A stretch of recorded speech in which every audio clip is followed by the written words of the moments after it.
C'est ici que vivait Suwarni et sa famille avant l'éruption du volcan Merapi sur l'île de Java. Sa maison était l'une des plus proches du cratère.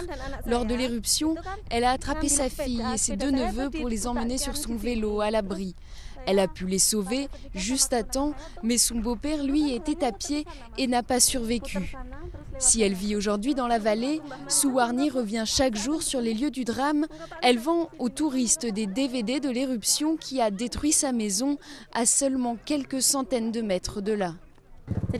Je n'ai pas le choix, c'est difficile de revenir ici, mais il faut que je gagne un peu d'argent pour ma famille. En octobre dernier, l'éruption de celle qu'on appelle ici montagne de feu a causé la mort de 350 personnes. 300 000 autres ont perdu leur foyer, du jamais vu depuis plus d'un siècle. Aujourd'hui, des touristes, principalement indonésiens, affluent pour contempler ce paysage dévasté. Ils seraient 3 fois plus nombreux qu'avant l'éruption. Quelques semaines après l'éruption, en décembre, il y avait des embouteillages jusqu'ici. Mais après le nouvel an, ça a empiré. Maintenant, les bouchons s'étendent jusqu'en bas de la vallée.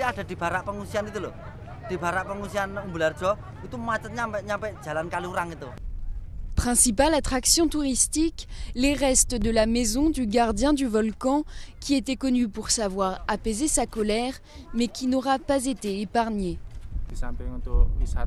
Je ne viens pas ici comme un simple touriste, je veux sentir la force du Dieu qui a créé ce désastre.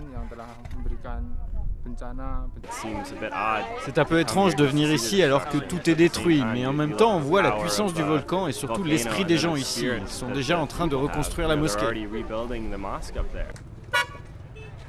Ici, les survivants ont souffert mais ne baissent pas les bras.